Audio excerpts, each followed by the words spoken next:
Hello everyone, Radhe Radhe सभी को। आज हम लोग सीटेट के मोस्ट इम्पॉर्टेंट हिंदी पैडागॉजी के क्वेश्चन को सॉल्व करेंगे।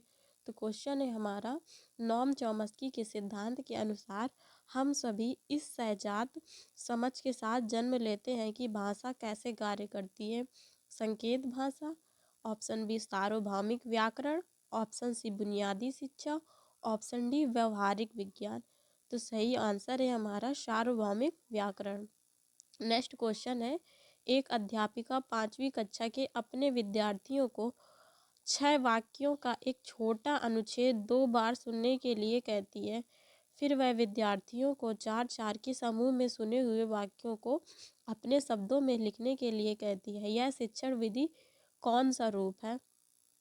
तो ऑप्शन है हमारा रचनात्मक लेखन, ऑप्शन बी श्रवण एवं भाषण, ऑप्शन सी अनुच्छेद श्रुतलेख, ऑप्शन डी वाक्य आधारित श्रुतलेख। तो इसमें अध्यापिका क्या कर रही है कि 5वीं कक्षा के विद्यार्थियों को सबसे पहले 6 वाक्यों का एक छोटा अनुच्छेद 2 बार सुनने के लिए कहती है। इसका मतलब सबसे पहले क्या कर रही है, सुनने के लिए कह रही है। फिर वह विद्यार्थियों को 4-4 के समूह में सुने हुए वाक्यों को शब्दों में लिखने के लिए कहती है। तो इसका मतलब क्या हुआ, ये क्या है, श्रुतलेख है। तो इस सही आंसर है हमारा अनुच्छेद श्रुतलेख। नेक्स्ट क्वेश्चन है हमारा, बहुभाषिक शिक्षा एक ऐसी प्रक्रिया है जिसमें शिक्षार्थियों विद्यालय में अतिरिक्त भाषा सीखने से पहले शुरुआत करते हैं। ऑप्शन ए अपनी मातृभाषा, ऑप्शन बी द्वितीय भाषा, ऑप्शन सी संकेत भाषा, ऑप्शन डी वह भाषा। तो सही आंसर है हमारा अपनी मातृभाषा। नेक्स्ट क्वेश्चन, एक अध्यापिका को पता चलता है कि कुछ विद्यार्थी सीखते समय अनुच्छेदों की विस्तृत व्याख्या एवं वाक्य रचना को समझने में कठिनाइयाँ अनुभव कर रहे हैं, तो उन्हें एक समृद्ध शब्द भंडार देती है और कुछ व्यक्तियों का सुझाव देकर उनका अभ्यास करवाती है। इस तरह कुछ समय पश्चात उसके विद्यालय में भाषा सीखने संबंधित कठिनाइयों को दूर कर पाते हैं। अध्यापिका ने यह किस प्रकार का आकलन किया? निदानात्मक आकलन, रचनात्मक आकलन, योगात्मक आकलन, स्थानात्मक आकलन। तो मैंने बताया हुआ था सबसे पहले निदान होता है, फिर उसका उपचार होता है। तो इसका सही आंसर है हमारा ऑप्शन ए निदानात्मक आकलन। चलते हैं नेक्स्ट क्वेश्चन में।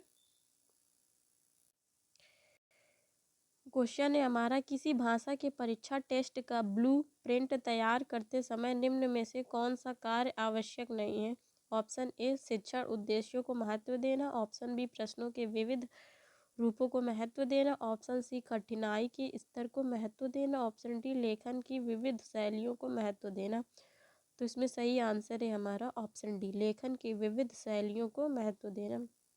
नेक्स्ट क्वेश्चन है हमारा, एक शिक्षक श्याम पट पर स्पष्ट लेख में कुछ शब्द लिखती है और विद्यार्थी उन शब्दों को अपनी अभ्यास पुस्तिका में लिखते हैं। निम्न में से कौन सी विधि वर्तनी सिखाने की इस तकनीक से मेल खाती है? ऑप्शन ए खेल विधि, ऑप्शन बी अभ्यास विधि या ड्रिल, ऑप्शन सी प्रतिलेखन विधि, ऑप्शन डी श्रुतलेख। तो सही आंसर है हमारा प्रतिलेखन विधि।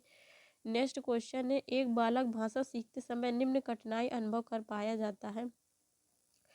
कैसी कठिनाइयाँ देखते हैं, ऑप्शन में क्या कह रहा है, नाम तथा अक्षरों की ध्वनि को सीखने में कठिनाई, ऊंचे स्वर में पढ़ते समय गलतियाँ करना, गा ऑप्शन है हमारा शब्दों और वाक्यों को पढ़ते समय दृष्टि बाधा, लेखन कार्य पूरा करने में अधिक समय लगाना। तो इसका सही आंसर आप लोग कमेंट करके बताइएगा क्या होगा इसका सही आंसर। नेक्स्ट क्वेश्चन है हमारा, बालक किसके लक्षण प्रदर्शित करता या करती है? वाचन वैफल्य, लेखन वैफल्य, सीखने में अक्षमता या सीखने का भय। तो क्या कह रहा है, लक्षण प्रदर्शित करना, लक्षण प्रदर्शित करना हमारा वाचन वैफल्य होगा।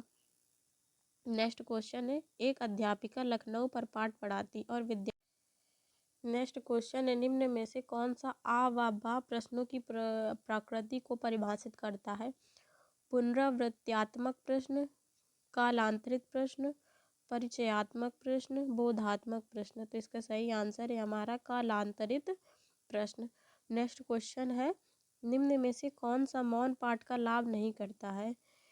ए विद्यार्थियों की झिझक और संकोच दूर करता है, बी यह विद्यार्थियों की ऊर्जा बचाता है। ऑप्शन सी, विद्यार्थी समझ एवं चिंतन से अर्थ ग्रहण करते हैं। ऑप्शन डी, यह विद्यार्थियों में स्वतः अध्ययन की प्रवृत्ति विकसित करता है। तो सही आंसर है हमारा, यह विद्यार्थियों की झिझक और संकोच दूर करता है। नेक्स्ट क्वेश्चन है, अंग्रेजी भाषा की शिक्षण विधि के संबंध में निम्न कथन पढ़िए। ऑप्शन ए, यह शिक्षण पद्धति सर्वप्रथम जर्मनी में प्रारंभ की गई। ऑप्शन बी, अंग्रेजी भाषा सिखाने के लिए पूरे यूरोप में यह व्यापक रूप से अपनाई गई। ऑप्शन सी, विषय सामग्री मानक प्रारूप में विभाजित की जाती है। ऑप्शन डी, यह औपचारिक से क्रियात्मक चरणों की ओर जाती है। ऑप्शन ई, वाक्य रचना व्याख्या करने में वाक्य रचना का सर्वोत्तम उपयोग करती। ऑप्शन एफ, शिक्षण की इकाई शब्द है ना कि वाक्य है। इसका आंसर आप लोग कमेंट करके बताइएगा। निम्न में से कौन सी इन विशेषताओं को दर्शाती है। इसी क्वेश्चन में निम्न में से एक कौन सी विशेषता दर्शाती है। दृश्य श्रव्य सामग्री, स्थानांतरण विधि, द्विभाषीय पद्धति, व्याकरण सम्मत अनुवाद पद्धति। तो इसका सही आंसर है हमारा व्याकरण सम्मत अनुवाद पद्धति। नेक्स्ट क्वेश्चन, निम्न कथन पढ़कर सही विकल्प। कथन आ है हमारा, मूल्यांकन का उपकौशल उपागम जो किन बिंदुओं में मदद की जरूरत है। यह भापने की अध्यापक की सहज बुद्धि को परिलक्षित करता है। कथन बा, लेखन और श्रवण की परीक्षा को कई उपकौशलों में बांटा जा सकता है। एकीकृत भाषा परीक्षाओं द्वारा पूरा किया जा सकता है। इसमें से कौन सा ऑप्शन सही है। आ सही है लेकिन बा गलत है। दोनों आ और बा सही है। बा और आ की सही व्याख्या करता है। दोनों आ और बा सही है लेकिन बा आ की व्याख्या नहीं करता है। आ सही है लेकिन बा नहीं सही है। तो इसका सही आंसर है हमारा ऑप्शन सी, दोनों आ और बा सही है लेकिन बा आ की व्याख्या नहीं करता है। नेक्स्ट क्वेश्चन है, एक अध्यापक किसी पाठ्य सामग्री का आधा भाग स्वयं ऊंचे स्वर में पढ़कर अपने विद्यार्थियों से कहता है या कहती है कि वे उस पाठ के अंत को अपने अनुसार पूर्ण करें। यह किस प्रकार की गतिविधि है। ऑप्शन ए, अनुभव आधारित गतिविधि। ऑप्शन बी, समूह कार्य। ऑप्शन सी, लेखन गतिविधि। ऑप्शन डी, अंतःबोध आधारित गतिविधि। तो सही आंसर है हमारा अनुभव आधारित गतिविधि।